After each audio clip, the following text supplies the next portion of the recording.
കർത്താവും രക്ഷിതാവുമായ യേശു ക്രിസ്തുവിൻ്റെ നിസ്തുല്യ നാമത്തിൽ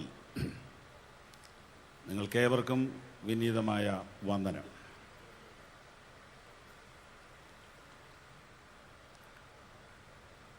ഒരു പ്രാവശ്യം കൂടെ കർത്താവിൻ്റെ വചനവുമായി പരസ്യമായി നിൽക്കുവാനുള്ള ആയുസ്സും ആരോഗ്യവും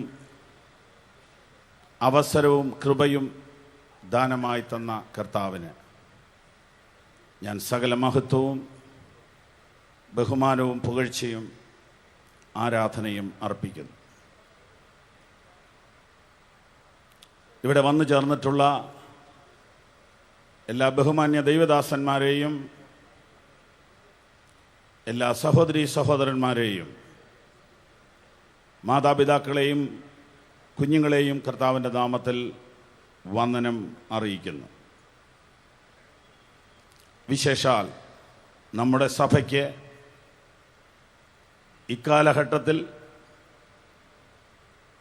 നേതൃത്വം നൽകുവാൻ ദൈവത്താൽ ആക്കി വയ്ക്കപ്പെട്ടവരായ അനുഗ്രഹീതരായ അപ്പോസ്തലന്മാർ, പിതാക്കന്മാർ, ദൈവദാസന്മാരെ എല്ലാവരെയും ഓർത്ത് ഞാൻ ദൈവത്തെ സ്തുതിക്കുകയും കർത്താവിൻ്റെ നാമത്തിൽ വന്ദനം പറയുകയും ചെയ്യുന്നു. ഈ പ്രാവശ്യവും ഈ മഹായോഗത്തിൽ പങ്കെടുക്കുവാൻ, ദൈവത്തിൻ്റെ വചനം പ്രസംഗിക്കുവാൻ,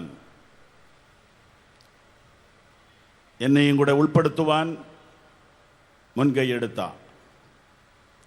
ഈ കൺവെൻഷൻ്റെ ഉത്തരവാദിത്തപ്പെട്ട ബഹുമാനപ്പെട്ട ദൈവദാസന്മാരോട് നന്ദി പ്രകാശിപ്പിച്ചുകൊണ്ട് 6-7 വാക്യങ്ങൾ ഇന്നത്തെ വചനധ്യാനത്തിന് വേണ്ടി നമുക്ക് വായിക്കാം. ആകയാൽ നിങ്ങൾ കർത്താവായ ക്രിസ്തുയേശുവിനെ കൈക്കൊണ്ടതുപോലെ അവന്റെ കൂട്ടായ്മയിൽ നടപ്പിൻ.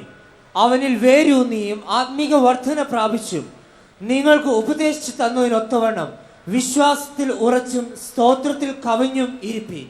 പ്രാർത്ഥിക്കാം. സ്നേഹവാനായ ഞങ്ങളുടെ സ്വർഗീയ പിതാവേ, ഏറ്റവും അനുഗ്രഹിക്കപ്പെട്ട ഈ രാത്രിക്ക് വേണ്ടി അങ്ങേ വാഴ്ത്തുന്നു. സ്വർഗം അങ്ങയുടെ സിംഹാസനം, ഭൂമി അങ്ങയുടെ പാദപീഠം. ഞങ്ങൾ അവിടുത്തെ മക്കൾ. ഞങ്ങൾക്കിങ്ങനെ ഒരു അവസരം കർത്താവ് തന്നതിനാൽ സ്തോത്രം ചെയ്യുന്നു. കർത്താവെ, ഈ വർഷവും ഞങ്ങളുടെ ജനറൽ കൺവെൻഷനെ അനുഗ്രഹിക്കപ്പെട്ട നിലയിൽ നടത്തുവാൻ കർത്താവിന് കൃപ തോന്നിയതുകൊണ്ട് സ്തോത്രം. കഴിഞ്ഞ ദിനങ്ങളിൽ ഞങ്ങളോട് സംസാരിച്ച വചനങ്ങൾക്കായി സ്തുതിക്കുന്നു. തുടർന്ന് ഞങ്ങളോട് അരുളി ചെയ്യുവാൻ പോകുന്ന വചനങ്ങൾക്കായി സ്തോത്രം ചെയ്യുന്നു. ഞങ്ങൾക്ക് ഈ പ്രാവശ്യം കർത്താവ് നൽകിയ വിഷയത്തിനായിട്ടും സ്തോത്രം ചെയ്യുന്നു. ജനത്തിനിത് വേണ്ടതുപോലെ മനസ്സിലാകുവാനും അങ്ങനെ ജീവിതത്തിൽ ഒരു ആത്മീയ വളർച്ചയുടെ ആവശ്യകതയെക്കുറിച്ച് ജനം ബോധവാന്മാരാകുവാനും ഇടയാക്കണമേ. യേശുവിൻ്റെ നാമത്തിൽ തന്നെ കരങ്ങൾ ഉയർത്തി സ്തോത്രം ചെയ്യാം. ഹല്ലേലൂയ. കർത്താവായ യേശു ക്രിസ്തുവിനെ രക്ഷകനും നാഥനുമായി പ്രസംഗിക്കുകയാണ് ഒരു സുവിശേഷകന്റെ ജോലി. എന്നാൽ യേശു കർത്താവിനെ രക്ഷകനായി ലോകത്തിന് പരിചയപ്പെടുത്തി കഴിയുമ്പോൾ സുവിശേഷകന്റെ ജോലി തീരുകയല്ല. സഭയിൽ ഇടയന്മാരും പ്രവാചകന്മാരും അപ്പോസ്തലന്മാരും ടീച്ചേഴ്സുമെല്ലാം പിന്നീട് അവരെ ശുശ്രൂഷിക്കുന്നു. ഇന്ന് ഞാനിവിടെ വായിച്ച വചനം കൊലോസ്യക്കാർക്ക് വേണ്ടി പൗലോസ് അപ്പോസ്തലൻ എഴുതിയ വാക്കുകളാണ്. ഇവരോട് ആദ്യമായി സുവിശേഷം പറഞ്ഞത് പൗലോസ് അല്ല, എപ്പഫ്രാസ് എന്ന മനുഷ്യനാണ്. അദ്ദേഹം ഇവരോട് സുവിശേഷം പറഞ്ഞപ്പോൾ അവർ സുവിശേഷം കേട്ടു. അവർ യേശുവിനെ വിശ്വസിച്ചു. ആ വിശ്വാസം അവരിൽ രൂപാന്തരം ഉളവാക്കി, അവരിൽ പ്രത്യാശ ഉളവാക്കി, സ്നേഹം ഉളവാക്കി. അവർക്ക് വിശ്വാസമുണ്ടായി, അവരിൽ മാറ്റങ്ങൾ വന്നു. ആ മാറ്റങ്ങൾ 95% അവരുടെ അകത്ത്, അതായത് ചിന്തയിൽ, വിചാരങ്ങളിൽ, ആഗ്രഹങ്ങളിൽ, സ്വപ്നങ്ങളിലാണ് ആ മാറ്റം വന്നത്. ഇങ്ങനെ മാറ്റം വന്ന ഇവരെ അതിൽ തൃപ്തിപ്പെട്ട് അതിനെക്കുറിച്ച് ഓർത്ത് കൈകൊട്ടി പാടി അങ്ങനെ ജീവിക്കുക എന്നതിൽ നിന്ന് അല്പം കൂടെ മുന്നോട്ട് അവരെ കൊണ്ടുപോകുവാൻ പൗലോസ് എന്ന അപ്പോസ്തലനെ ദൈവം ഉപയോഗിക്കുന്നു. സുവിശേഷകന്റെ ശുശ്രൂഷ അവരെ ക്രിസ്തുവിലേക്ക് കൊണ്ടുവന്നെങ്കിൽ ഇടയന്റെയും അപ്പോസ്തലന്റെയും ശുശ്രൂഷ അല്ലെങ്കിൽ അനന്തര ശുശ്രൂഷകൾ അവരെ തികവിലേക്ക് നടത്തുന്നു. ഈ അധ്യായത്തിൻ്റെ 1-ാം അധ്യായത്തിൻ്റെ ഒടുവിലേക്ക് വരുമ്പോൾ ഏതു മനുഷ്യനെയും ക്രിസ്തുവിൽ തികഞ്ഞവനായി നിർത്തുവാനാണ് ഞങ്ങൾ പ്രസംഗിക്കുന്നത് എന്ന് 28-ാമത്തെ വാക്യത്തിൽ പറഞ്ഞിരിക്കുന്നു. വചനം പ്രസംഗിക്കുന്നതിൻ്റെ ഉദ്ദേശം കേൾവിക്കാരെ സഭ മാറ്റാനല്ല, അല്ലെങ്കിൽ സഭ മാറ്റാൻ മാത്രമല്ല, കേൾവിക്കാരെ തികഞ്ഞവരാക്കാനാണ്. അങ്ങനെയാണെങ്കിൽ ഈ വചന കേൾവി കൊണ്ട് സംഭവിക്കേണ്ടത് നമ്മൾ ഈ യോഗം കേട്ടൊരു ഹല്ലേലൂയ പറയുകയല്ല. നമ്മുടെ യോഗം ഏറ്റവും വിജയപ്രദമായി തീരുന്നത് ആളുകൾ ആമേൻ പറയുന്നതിലാണ് എന്നൊരു ധാരണ അറിയാതെ നമുക്ക് പരന്നിട്ടുണ്ട്. യോഗത്തിൽ ആമേൻ പറയുകയും ജീവിതത്തിൽ മാറ്റം വരാതിരിക്കുകയും ചെയ്താൽ അതുകൊണ്ട് എന്താ പ്രയോജനം? കഴിഞ്ഞ ദിവസം എൻ്റെ ഒരു സുഹൃത്ത് പറഞ്ഞ ഒരു ഉദാഹരണം എനിക്ക് വളരെ ഇഷ്ടപ്പെട്ടു. അത് ഞാൻ നിങ്ങളോട് പറയാം. ഒരു മനുഷ്യൻ ജീവിതത്തിൽ ആദ്യമായി സുവിശേഷ യോഗം കേൾക്കാൻ പോയി. കേട്ടിട്ട് വന്നപ്പോൾ അയാളുടെ ബന്ധുക്കളും സ്വന്തക്കാരും ഫ്രണ്ട്സും ഒക്കെ ചോദിച്ചു, എങ്ങനെയുണ്ടായിരുന്നു, എന്തായിരുന്നു പ്രസംഗ വിഷയം എന്തായിരുന്നു? ഇവൻ ആദ്യമായിട്ട് കേട്ടതുകൊണ്ട് ഒരു പിടിയില്ല, വിവരിച്ച് പറയാൻ പറ്റുന്നില്ല. കുറെ നേരം തപ്പിയച്ചവൻ പറഞ്ഞു, എനിക്ക് വിഷയമൊന്നും അറിയത്തില്ല, പക്ഷെ ഒരു കാര്യം എനിക്ക് മനസ്സിലായി, എൻ്റെ കട്ടി മാറ്റിയില്ലെങ്കിൽ ഞാൻ സ്വർഗത്തിൽ പോവുകയില്ല. അപ്പം അതെന്നാന്ന് ആളുകൾക്ക് പിടികിട്ടിയില്ല. അപ്പം വിശദമായി ചോദിച്ചപ്പോൾ ഇയാളൊരു കച്ചവടക്കാരനാണ്. അപ്പം ഇയാളുടെ ഈ കട്ടി, 1 കിലോ കട്ടി പുള്ളി 950 വെച്ചിരിക്കുക. 950 എന്ന് പറയുമ്പോൾ വലിയ വ്യത്യാസമില്ലല്ലോ, 50 ഗ്രാം അല്ലേ ഉള്ളൂ. അങ്ങനെ ഓരോ ദിവസം 100 പേര്, 200 പേര്, 1000 പേര്, 2000 പേർക്ക് സാധനം തൂക്കി വിൽക്കുമ്പോൾ 50 ഗ്രാം വെച്ച് പുള്ളിയുടെ പേഴ്സിലോട്ട് പോരും. സുവിശേഷ പ്രസംഗത്തില് ഗോഗുമാഗോഗ് യുദ്ധമാണോ എടുത്തതെന്ന് പുള്ളി ഓർക്കുന്നില്ല, പക്ഷെ കട്ടി മാറ്റിയില്ലെങ്കിൽ സ്വർഗത്തിൽ പോകുകയെന്നുള്ളത് പുള്ളിക്ക് മനസ്സിലായി. നമ്മൾ ഏത് യോഗം കേട്ട് എത്ര കൈയടിച്ചാലും കട്ടി മാറ്റിയില്ലെങ്കിൽ എന്നാ പ്രയോജനം?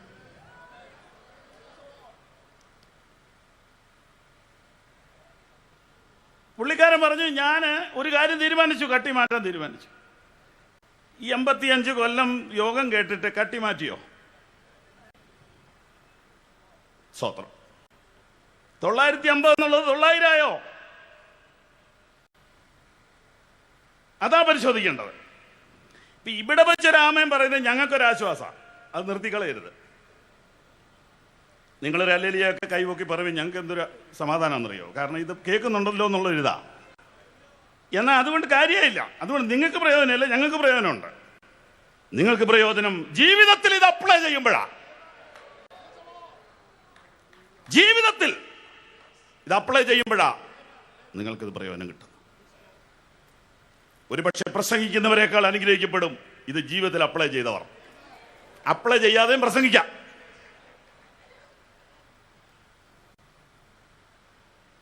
അതുകൊണ്ട് ഉദാഹരണമാണെങ്കിലും ഒന്നുകൂടെ പറയുന്നു, കട്ടി മാറ്റുക. അതാണ് ഇപ്പൊ ഇതുകൊണ്ടൊക്കെ സംഭവിക്കേണ്ടത്.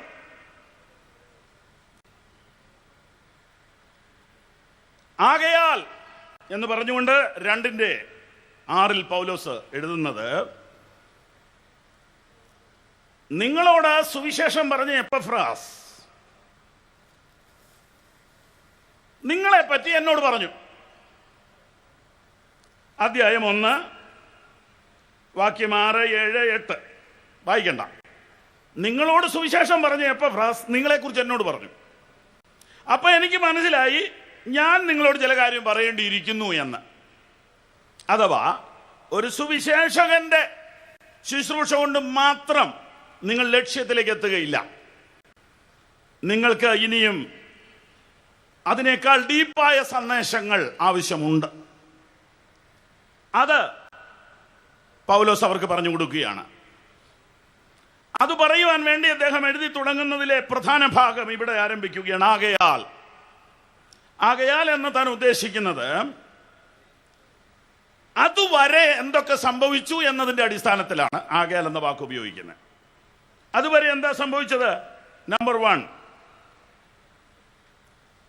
എന്തുകൊണ്ട് നാം തികവ് പ്രാപിക്കണം, എങ്ങനെ തികവ് പ്രാപിക്കാം എന്ന ആശയത്തിലൂടെ ഈ ചിന്ത മുന്നോട്ട് പോകും. കൊലോസ്യർ 1:3 വായിക്കാം. 1:3 സുവിശേഷത്തിന്റെ സത്യവചനത്തിൽ നിങ്ങൾ മുമ്പ് കേട്ടതായി സ്വർഗത്തിൽ നിങ്ങൾക്ക് സംഗ്രഹിച്ചു വെച്ചിരിക്കുന്ന പ്രത്യാശ നിമിത്തം ക്രിസ്തുയേശുവിൽ നിങ്ങളുടെ വിശ്വാസത്തെയും സകല വിശുദ്ധന്മാരോടും നിങ്ങൾക്കുള്ള സ്നേഹത്തെയും കുറിച്ച് ഞങ്ങൾ കേട്ടിട്ട് നിങ്ങൾക്ക് വേണ്ടി പ്രാർത്ഥിക്കുമ്പോഴൊക്കെയും നമ്മുടെ കർത്താവായ യേശുക്രിസ്തുവിന്റെ പിതാവായ ദൈവത്തിന് സ്തോത്രം ചെയ്യുന്നു. നിങ്ങൾ സുവിശേഷം കേട്ടു. എന്താ കേട്ടത്? സ്വർഗത്തെ കുറിച്ച് കേട്ടു. അവിടെ ഓരോ വ്യക്തിക്കും വേണ്ടി പ്രത്യേകം റിസർവ് ചെയ്തിരിക്കുന്ന ഒരു പ്രത്യാശയുണ്ട്. സ്വർഗത്തിൽ സംഗ്രഹിച്ചിരിക്കുന്ന പ്രത്യാശ. വാസ്തവത്തിൽ സുവിശേഷത്തിന്റെ ബാലപാഠം കേട്ടപ്പോൾ തന്നെ സ്വർഗത്തെ കുറിച്ചാണ് കേട്ടത്. സ്വർഗീയ പ്രത്യാശയെ കുറിച്ചല്ലാത്ത സുവിശേഷം വേറൊരു സുവിശേഷമാണ്. ഭൂമിയിലെ സൗഭാഗ്യത്തെ കുറിച്ച് മാത്രമുള്ള ഒരു സുവിശേഷം അത് പൂർണ്ണമല്ല, അത് വ്യാജമാണ്. അതിന്റെ പേരാണ് വേറൊരു സുവിശേഷം. സുവിശേഷത്തിന്റെ ബാലപാഠം എപ്പഫ്രാസ് ഉപദേശി കൊലോസ്യയിൽ പ്രസംഗിച്ചപ്പോൾ അവർ കേട്ടത് സ്വർഗത്തെ കുറിച്ചാണ്. സ്വർഗത്തിൽ സംഗ്രഹിച്ചിരിക്കുന്ന പ്രത്യാശയെ കുറിച്ചാണ് കേട്ടത്. സുവിശേഷം കേട്ടിട്ട് സ്വർഗീയ പ്രത്യാശ ലഭിച്ചില്ലെങ്കിൽ ആ സുവിശേഷം കൊണ്ട് എന്ത് ഗുണം? ഭൂമിയിലെ അഭിവൃദ്ധി വേണം വേണ്ടെന്ന് പറയുന്നില്ലെങ്കിലും അത് പറയാൻ അനേക മതങ്ങൾ ഇവിടെയുണ്ട്. എന്നാൽ സ്വർഗത്തെ കുറിച്ച് പറയാൻ ഒറ്റ കൂട്ടരേ ഉള്ളൂ, അത് സുവിശേഷകരാണ്. സ്വർഗീയ പ്രത്യാശയെ കുറിച്ച് മനുഷ്യനെ ബോധ്യപ്പെടുത്തുകയാണ് സുവിശേഷകന്റെ ജോലി. സത്യവചനത്തിൽ, സുവിശേഷത്തിന്റെ സത്യവചനത്തിൽ മനോഹരമായ വാക്കുകളാണ്. സുവിശേഷത്തിന്റെ സത്യവചനത്തിൽ നിങ്ങൾ മുമ്പ് കേട്ടതായി പൗലോസിന്റെ കയ്യിൽ ഇവരെ കിട്ടുന്നതിന് മുമ്പ്, പൗലോസിന്റെ മെസ്സേജ് ഇവർ കേൾക്കുന്നതിന് മുൻപ് ഇവർ ഒരു സുവിശേഷകന്റെ മെസ്സേജ് കേട്ടു. ആ മെസ്സേജിനകത്ത് സ്വർഗീയ പ്രത്യാശയെ കുറിച്ചാണ് അവർ കേട്ടത്. അവർ എങ്ങനെയാണ് കേട്ടത് എന്ന് 6-ാം വാക്യത്തിൽ എഴുതിയിരിക്കുന്നു. വാക്യം 6. ആ സുവിശേഷം സർവ്വലോകത്തിലും എന്ന പോലെ നിങ്ങളുടെ അടുക്കലും എത്തി. നിങ്ങൾ ദൈവകൃപ യഥാർത്ഥമായി കേട്ടറിഞ്ഞ നാൾ മുതൽ. നോക്കൂ ആ വാക്കുകളുടെ ശക്തി.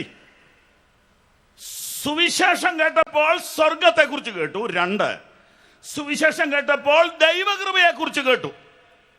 സ്തോത്രം. സുവിശേഷം കൃപയുടെ സുവിശേഷമാണ്. മനുഷ്യന്റെ പ്രവർത്തികളല്ല, ദൈവത്തിന്റെ കൃപയാണ് സുവിശേഷത്തിന്റെ കാതലായ മെസ്സേജ്. അപ്പോൾ എപ്പഫ്രാസ് അത്ര ജൂനിയർ ഉപദേശിയൊന്നും അല്ല. ഫണ്ടമെന്റൽ ഡോക്ട്രിൻ അദ്ദേഹം കൊടുത്തു കഴിഞ്ഞു. ഒരൊഴപ്പം പ്രസംഗം നടത്തി അവരെ ആവേശം പിടിപ്പിച്ച് നിർത്തുകയല്ലായിരുന്നു, സ്വർഗത്തെ കുറിച്ചൊരു കറതീർന്ന പ്രത്യാശ അവരുടെ അകത്തളത്തിൽ എഴുതി കൊടുത്തു. മാത്രമല്ല, മനുഷ്യന്റെ അധ്വാനമല്ല, ദൈവത്തിന്റെ കൃപയാണ് വലുതെന്നും എഴുതി കൊടുത്തു. നോക്കൂ വാക്യം 6, നിങ്ങൾ ദൈവകൃപയെ യഥാർത്ഥമായി കേട്ടറിഞ്ഞ നാൾ മുതൽ. അപ്പോൾ അവർ സുവിശേഷം ഉഴപ്പിയല്ല കേട്ടത്, വളരെ കൃത്യതയോടെ, വളരെ ശ്രദ്ധയോടെ, യാഥാർത്ഥ്യബോധത്തോടെ കേട്ടു. യഥാർത്ഥമായി കേട്ടറിഞ്ഞ നാൾ മുതൽ. ആ വാക്യം ഒന്നുകൂടെ വായിക്കുന്നു, കേട്ടാട്ടെ. ആ സുവിശേഷം സർവ്വലോകത്തിലും എന്ന പോലെ നിങ്ങളുടെ അടുക്കലും എത്തി. നിങ്ങൾ ദൈവകൃപ യഥാർത്ഥമായി കേട്ടറിഞ്ഞ നാൾ മുതൽ നിങ്ങളുടെ ഇടയിൽ എന്ന പോലെ സർവ്വലോകത്തിലും ഫലം കായ്ച്ചും വർദ്ധിച്ചും വരുന്നു. ദൈവകൃപയെ യഥാർത്ഥമായി കേട്ടാൽ അവൻ വർദ്ധിക്കും, അവൻ ഫലം കായ്ക്കും. ദൈവകൃപയെ യഥാർത്ഥമായി കേട്ടില്ലെങ്കിൽ വർദ്ധിക്കുകയുമില്ല, ഫലം കായ്ക്കുകയുമില്ല. പ്രിയരെ, സുവിശേഷം കേൾക്കുവാൻ നിങ്ങൾക്കൊരു അവസരം കൂടെ കിട്ടിയിരിക്കുന്നു. ഞാൻ വേഗത്തിൽ പോകുന്നു. എന്നാൽ ഈ സുവിശേഷം ഇവർ കേൾക്കുന്നതിന് മുമ്പ് ഇവരെന്തായിരുന്നു, അതും ഈ അധ്യായത്തിലുണ്ട്. അങ്ങനെയാണെങ്കിൽ പൗലോസ് ഇവരോട് പ്രസംഗിക്കുന്നതിന് മുമ്പ്, എഴുതുന്നതിന് മുമ്പ് എപ്പഫ്രാസ് ഇവരോട് പ്രസംഗിച്ചു. അതിനു മുമ്പ് ഇവരാരായിരുന്നു എന്ന് 1:21 കാണാം. 1:21 മുമ്പേ ദുഷ്പ്രവർത്തികളാൽ മനസ്സുകൊണ്ട് അകന്നവരും. ഈ സുവിശേഷം, എപ്പഫ്രാസിന്റെ സുവിശേഷം കൊലോസ്യക്കാര് കേൾക്കുന്നതിന് മുമ്പ് അവർ ദുഷ്പ്രവർത്തിക്കാരായിരുന്നു.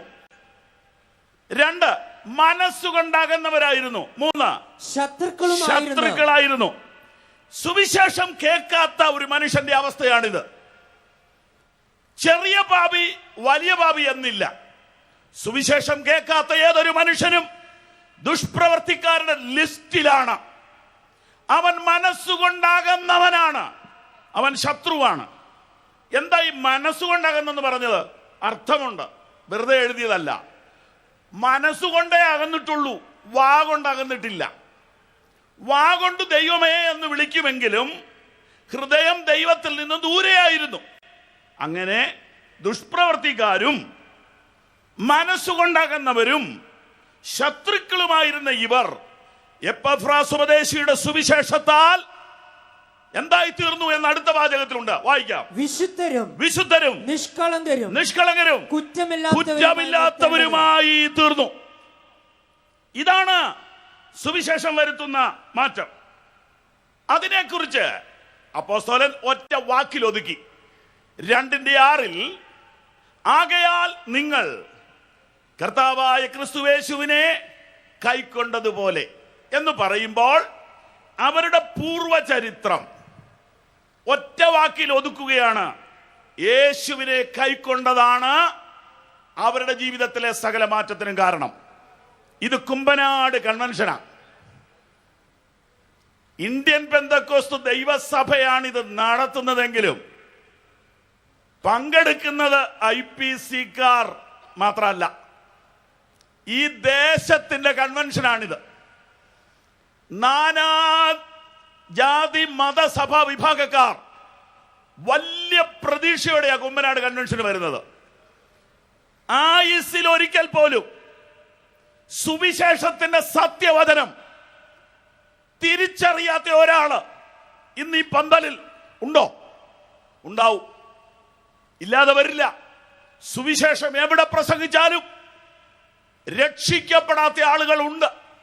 ശ്രദ്ധിച്ചു കേട്ടോ, യേശുവിനെ കൈക്കൊണ്ടു എന്നതാണ് ഇവരുടെ ജീവിതത്തിലെ സകല മാറ്റത്തിനും കാരണം.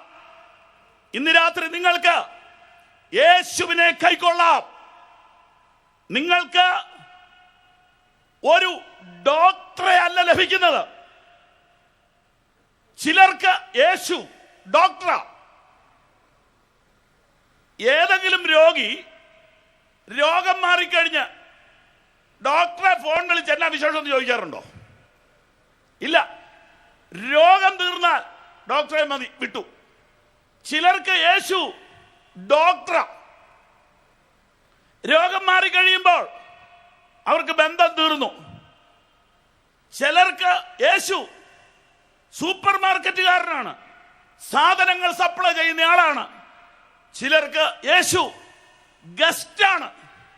എന്നാൽ പൗലോസിന്റെ ഭാഷ വീണ്ടും ഞാൻ പറയട്ടെ, നിങ്ങളൊരു മതത്തിൽ ചേരുകയോ ഒരു മതത്തെ നിങ്ങളിലേക്ക് ചേർക്കുകയോ അല്ല ചെയ്തത്. നിങ്ങളൊരു വ്യക്തിയെ സ്വീകരിക്കുകയാണ് ചെയ്തത്. നിങ്ങൾ കർത്താവായ യേശുവിനെയാ കൈക്കൊണ്ടത്. അവനെ നിങ്ങൾ കൈക്കൊണ്ടപ്പോൾ നിങ്ങൾക്കൊരു വൈദ്യനെ ആണോ കിട്ടിയത്? അതെ, വൈദ്യനെ കിട്ടിയിട്ടുണ്ട്. അവൻ നിന്റെ സർവ്വ ലോകവും സൗഖ്യമാക്കുന്നു. മാത്രമല്ല, നിങ്ങളുടെ സകല ആവശ്യവും നടത്തുന്ന ഒരുവനെയാ നിങ്ങൾ സ്വീകരിച്ചത്. എന്നാൽ അതുകൊണ്ടൊന്നും അവസാനിപ്പിക്കരുത്. അവനെ നിന്റെ നിത്യ സ്നേഹിതനായി തിരിച്ചറിയുന്നതിലാണ് സുവിശേഷം നിങ്ങൾക്ക് ഫലവത്താകുന്നത്. യേശുവിനെ സ്വീകരിക്കുക എന്ന് പറഞ്ഞാൽ അതൊരു മതപരമായ ചടങ്ങല്ല. എന്നും എപ്പോഴും 24 മണിക്കൂറും പിരിയാത്തൊരു സ്നേഹിതനായിട്ട് യേശുവിനെ കണ്ടെത്തുന്നതാണ് ഒരുവന്റെ രൂപാന്തരത്തിന് തുടക്കം. ഇന്ന് രാത്രിയിൽ യേശുവിനെ കർത്താവും രക്ഷകനുമായി സ്വീകരിച്ചിട്ടില്ലാത്ത ഒരാളെങ്കിലും ഈ ശബ്ദം ഇന്നോ നാളെയോ കേൾക്കുന്നു എങ്കിൽ തിരിച്ചറിയുക, ഒരു മനുഷ്യന് ഈ ആയുസ്സിൽ വെച്ച് ചെയ്യാവുന്നതിൽ ഏറ്റവും വലിയ കാര്യമാണ് യേശുവിനെ സ്വീകരിക്കുക എന്നത്. കരങ്ങൾ ഉയർത്തി സ്തോത്രം ചെയ്യാം. അങ്ങനെ സ്വീകരിച്ചാൽ അവനെ നിങ്ങൾക്ക് വിട്ടിട്ട് പോകാൻ പറ്റില്ല. ഞായറാഴ്ച വരുമ്പോൾ ഒരു ഭക്തി, അതെല്ലാവർക്കും ഉള്ളതാ. പള്ളി കാണുമ്പോൾ ഒരു ഭക്തി, അതില്ലാത്ത ആരാ ഉള്ളേ? ശവക്കോട്ട കാണുമ്പോഴും കുരിശും തൊട്ടി കാണുമ്പോഴും ആർക്കാ ഭക്തി ഇല്ലാത്ത? എന്നാൽ അതിൽ നിന്ന് എത്രയോ വ്യത്യാസമാ സുവിശേഷം. ക്രിസ്തുവിനെ പള്ളി വെച്ചല്ല അവൻ അനുഭവിക്കുന്നത്. ക്രിസ്തുവിനെ ശവക്കോട്ടയെ വെച്ചല്ല അവൻ അനുഭവിക്കുന്നത്. 24 മണിക്കൂറും അവന്റെ ശ്വാസം പോലെ അവൻ അനുഭവിക്കുന്ന യാഥാർത്ഥ്യമത്രേ ക്രിസ്തു. ഇന്ന് രാത്രി സുഹൃത്തെ, മതമല്ല മാറേണ്ടത്, ക്രിസ്തു നിന്റെ അകത്തു വരണം.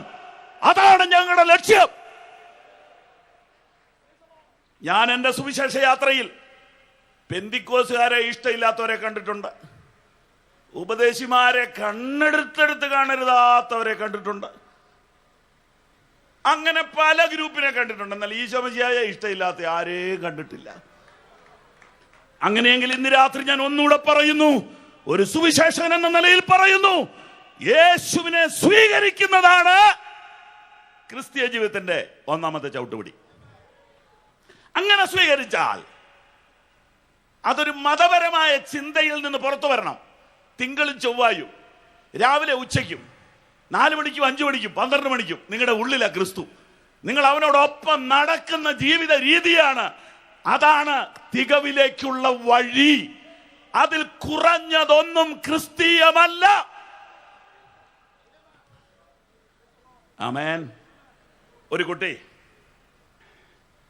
സൺഡേ സ്കൂളിൽ പോയിച്ച് വീട്ടിൽ വന്ന് ഡാഡിയോട് പറഞ്ഞു, ഡാഡി ഇന്നൊരു പുതിയ പാട്ട് പഠിപ്പിച്ചു. നല്ല പാട്ടായിരുന്നു. എന്തായിരുന്നു മോനെ? God is still on the phone.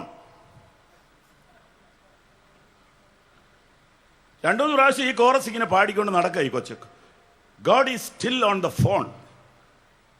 അപ്പൊ അവന്റെ അമ്മ അകത്തുനിന്ന് കേട്ടു. അമ്മയ്ക്ക് കാര്യം മനസ്സിലായി. ഫോൺ അല്ല, ത്രോണ. കൊച്ചിന് ത്രോൺ പരിചയമില്ല, ഫോൺ പരിചയമുണ്ട്. അപ്പൊ കൊച്ചി ഇതും പാടിക്കൊണ്ട് നടക്കുക, God is still on the phone.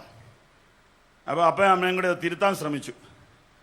മോനെ, അങ്ങനെയല്ല, കർത്താവ് സദാസമയം സിംഹാസനം ആക്റ്റീവാണ്, അവൻ സിംഹാസനസ്ഥനാണ് എന്നാ ആ പാട്ടിന്റെ അർത്ഥം എന്ന് പറഞ്ഞു. പക്ഷെ ഇവരിത് കൊച്ചു പാടിയത് 2-3 പ്രാവശ്യം പറഞ്ഞപ്പോൾ ഇവർക്ക് തോന്നി ഇത് തെറ്റാണെങ്കിലും അതിനകത്തൊരു ശരിയുണ്ട്. God is still on the phone. അവർ പറഞ്ഞു, നീ അങ്ങനെ പാടിക്കോ, അതാ നിനക്ക് ഇച്ചിവിടെ പ്രാക്ടിക്കൽ എന്ന് പറഞ്ഞു. കാരണം ത്രോണിൽ ഇരിക്കുന്നതിനേക്കാൾ നല്ലതാ ഫോണിലിരിക്കുന്നത്. 24 മണിക്കൂറും ഫോൺ വിളിച്ചാൽ എടുക്കുന്ന ആരുണ്ട് ഇവിടെ? ഞാൻ എടുക്കുകയില്ല. 24 മണിക്കൂറും ഫോൺ വിളിച്ചാൽ എടുക്കുന്ന ആരും ഇന്ന് ഈ പന്തലിലില്ല. എന്നാൽ ഒരാളെ ഞാൻ പരിചയപ്പെടുത്താം. അവനെയാണ് നീ അകത്ത് സ്വീകരിച്ചത്. 10 കൊല്ലം മുമ്പ്, 30 കൊല്ലം മുമ്പ് ഒരു സുവിശേഷ യോഗത്തിൽ വെച്ച് യേശുവിനെ ഞാൻ എന്റെ കർത്താവായി സ്വീകരിച്ചു എന്ന് പറഞ്ഞില്ലേ? അവനെ നിനക്ക് 24 മണിക്കൂറും കമ്മ്യൂണിക്കേറ്റ് ചെയ്യാം. അവൻ അത്ര അടുത്താണ്, അവൻ അത്ര അവൈലബിൾ ആണ്. ഒരു സമയത്ത് പോലും all the routes are you are dial by busy എന്ന് പറയത്തില്ല. 24 മണിക്കൂറും കർത്താവ് പറയും, ഞാൻ ഇവിടെ ഉണ്ട്, നിന്നെ ഞാൻ സഹായിക്കാം, ഞാൻ നിന്നെ ശക്തീകരിക്കും, എന്റെ നീതിയുള്ള വലങ്കൊണ്ട് ഞാൻ നിന്നെ താങ്ങും, ഭയപ്പെടേണ്ട, ഞാൻ നിന്റെ ദൈവമാണ്, ഭ്രമിച്ചു നോക്കണ്ട. ഹല്ലേലൂയ. തീയിൽ കൂടെ കടക്കുമ്പോൾ വെന്തുപോകയില്ല. കാരണം ഞാനാണ് നിന്നെ അതിലെ എടുത്തുകൊണ്ട് പോണത്.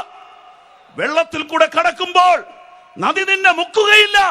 കാരണം ഞാനാണ് നിന്നെ വെള്ളത്തിലൂടെ കടത്തുന്നത്.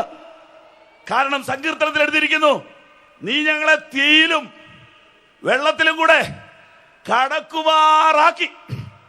വെള്ളപ്പൊക്കം ഉള്ളിടത്തൂടെ അപ്പൻ മകനെ തോളലെടുത്തോണ്ട് നടന്നു പോണ പോലെയാ ദൈവ പൈതൽ വെള്ളത്തിൽ കൂടെ കടന്നിട്ടുണ്ട്. ദൈവമക്കൾ തീയിലൂടെയും വെള്ളത്തിലൂടെയും കടന്നിട്ടുണ്ട്. ഈ വർഷത്തിലും കടന്നു പോയിക്കൊണ്ടിരിക്കുന്നവരുണ്ട്. പക്ഷെ ഒരു കാര്യം ഉറപ്പാണ്, നീ ഒറ്റയ്ക്കല്ല ആ തീയിൽ, നീ ഒറ്റയ്ക്കല്ല ആ വെള്ളത്തിൽ. സ്തോത്രം.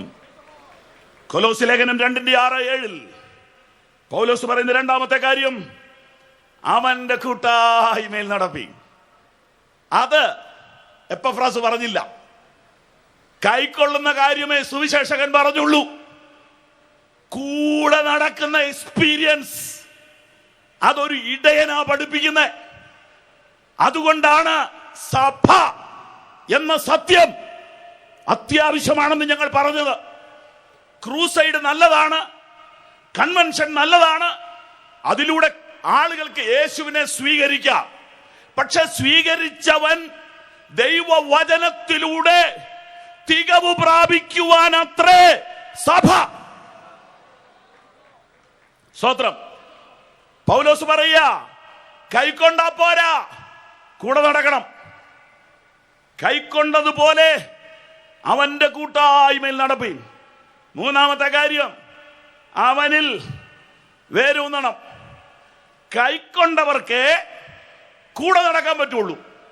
കൂടെ നടന്നാലേ വേരൂന്നുള്ളൂ. വേരൂന്നിയാൽ നാലാമത്തെ കാര്യം ആത്മീക വർധന.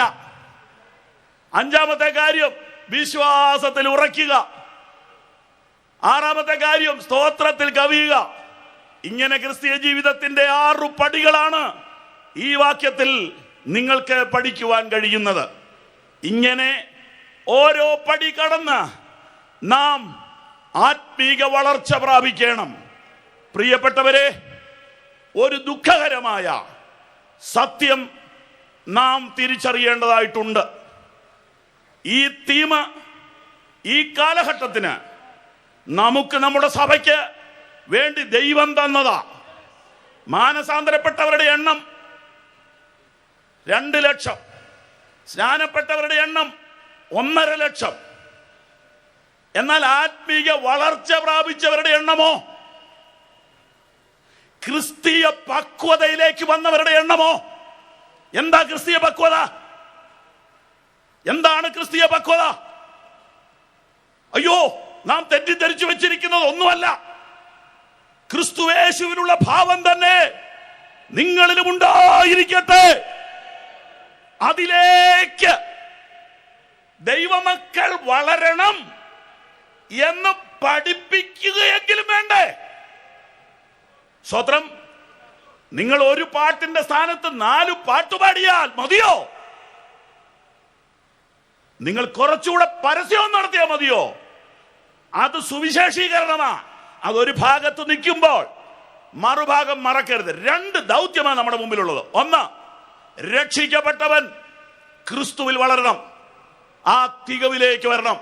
2, രക്ഷിക്കപ്പെടാത്തവനെ സുവിശേഷം അറിയിക്കണം. സുവിശേഷം അറിയിക്കുന്നതിൽ നാം ഒരല്പം മുന്നോട്ട് വന്നിട്ടുണ്ട് ചില വർഷങ്ങളായിട്ട്. സഭയായി പറഞ്ഞാൽ സുവിശേഷീകരണത്തിൽ അപാര മുന്നേറ്റം ദൈവം നമുക്ക് തന്നുകൊണ്ടിരിക്കുന്നു. എന്നാൽ ജനത്തിന്റെ ക്വാളിറ്റി, സ്വഭാവ രൂപീകരണത്തിൽ നമ്മൾ അമ്പേ പരാജയപ്പെട്ടിരിക്കുന്നു. കോപത്തിന് കുറവ് വന്നിട്ടുണ്ടോ? വൈരാഗ്യത്തിന് കുറവ് വന്നിട്ടുണ്ടോ? സ്നേഹം വർദ്ധിച്ചിട്ടുണ്ടോ? ദ്രവ്യാഗ്രഹം കുറഞ്ഞിട്ടുണ്ടോ? അവനിൽ വേരൂന്നുന്ന അനുഭവം ഇല്ലെങ്കിൽ എന്തിന് അധ്വാനം? മറ്റ് സംഘടന പോലെ ഒരു സംഘടന കൂടെ ഉണ്ടാക്കുകയാണോ നമ്മുടെ ലക്ഷ്യം? അല്ല.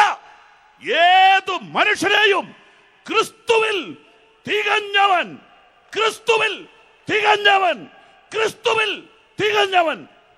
അതിനാ സുവിശേഷ യോഗം, അതിനാ കൺവെൻഷൻ, അതിനാ പാഠപുസ്തകം, അതിനാ കൊയർ. ഹല്ലേലൂയ. അതിൽ കുറഞ്ഞതൊന്നുകൊണ്ടും നാം തൃപ്തിപ്പെടരുത്. പ്രിയപ്പെട്ടവരെ, ഈ തികവ് ഒരു ദിവസം കൊണ്ട് നടക്കത്തില്ല. ലക്ഷ്യത്തിൽ നിന്ന് മാറി മാറി മാറി മാറി പോകുവാൻ നമുക്കാർക്കും ഇടവരാതിരിക്കട്ടെ.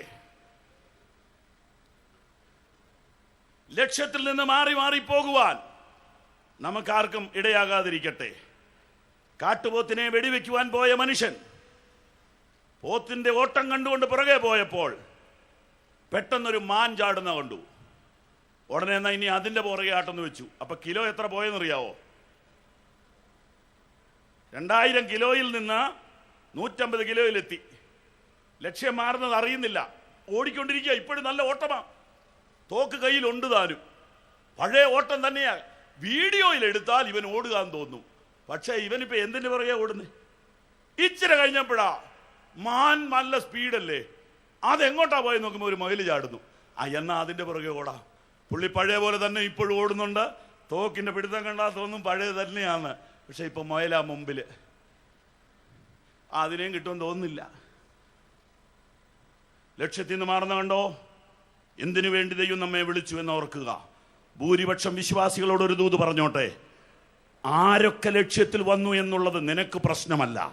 ലക്ഷ്യം എന്താന്ന് ഓർക്കുക, അതിനു വേണ്ടി ഓടുക. ഒന്നും ഞാൻ ചെയ്യുന്നു, പിമ്പിലുള്ളത് മറന്ന് മുമ്പിലുള്ള പരമവിളിയുടെ ലാക്കിലേക്ക് ഞാൻ ഓടുന്നു. അതെ, നമുക്ക് നമ്മുടെ ലക്ഷ്യത്തിലേക്ക് കുതിക്കാം. അതിന് ദൈവം നമ്മെ സഹായിക്കട്ടെ. ഈ കൺവെൻഷനിലെ ദൂതുകൾ ആ ദിവ്യ ദൗത്യത്തിലേക്ക്, ദിവ്യ ലക്ഷ്യത്തിലേക്ക് നമ്മെ എത്തിക്കട്ടെ. കർത്താവായ ക്രിസ്തുയേശുവിനെ കൈക്കൊണ്ടാൽ പോരാ, അവന്റെ കൂട്ടായ്മയിൽ നടക്കണം, അവനിൽ വേരൂന്നണം.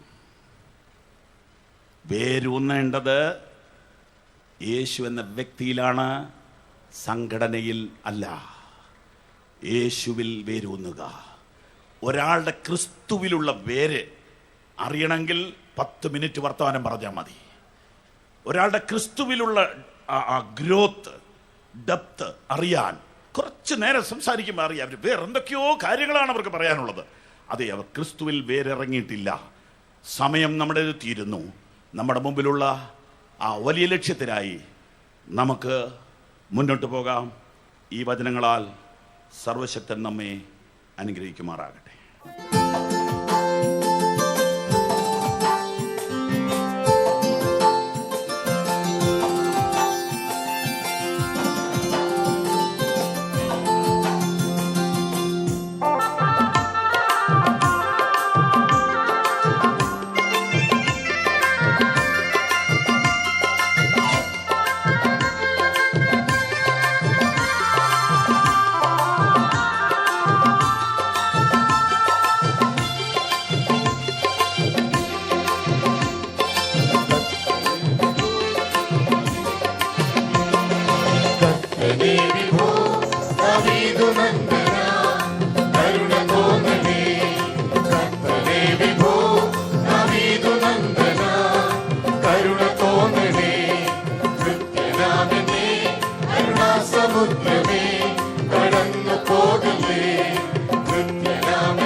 കരുണാസമുദ്രമേ കടന്നു പോകലേ, കരുണാസമുദ്രമേ കടന്നു പോകലേ. ഭക്തനേ വിഭോ ദാവീദു നന്ദന കരുണ തോന്നണേ. കർത്തനേ വിഭോ ദാവീദു നന്ദന കരുണ തോന്നണേ.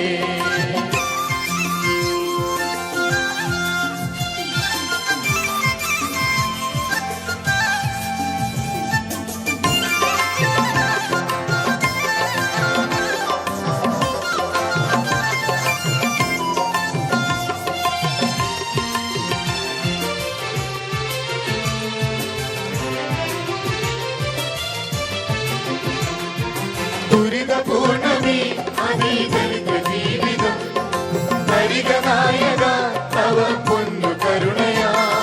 ദുരിതപൂർണമേ അതീതരിത ജീവിതം ഹരികനായക തവ പൊന്നു കരുണയാ.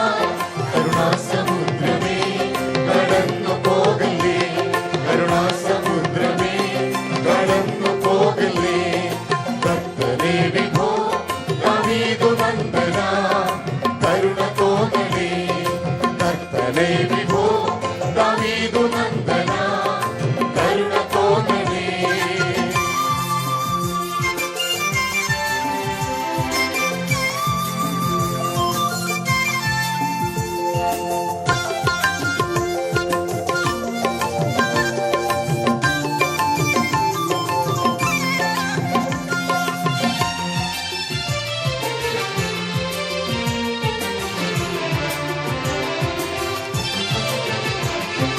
സൗഖ്യദായകം അതിസുഗന്ധ ശോഭനം തൈലലേപനം കണ്ണുകൾക്കു പകരുക. സൗഖ്യദായകം അതിസുഗന്ധ ശോഭനം തൈലലേപനം കണ്ണുകൾക്കു പകരുക. കരുണാസമുദ്രമേ കടന്നു പോകലേ, കരുണാസമുദ്രമേ കടന്നു പോകലേ.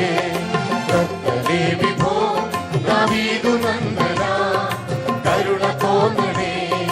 കർത്തനേ വിഭോ ദാവീദു നന്ദന കരുണ തോന്നണേ.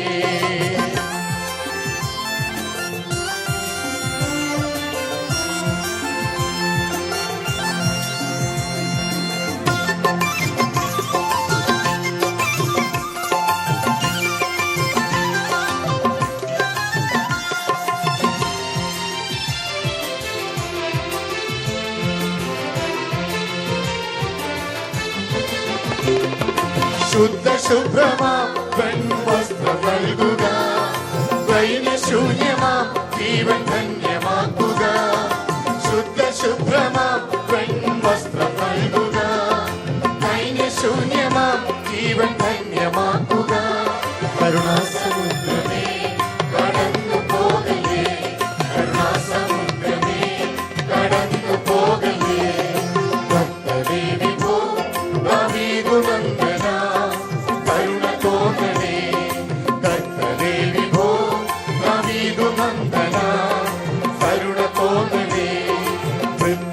അറിയാമെന്നേ കരുണാസമുദ്രമേ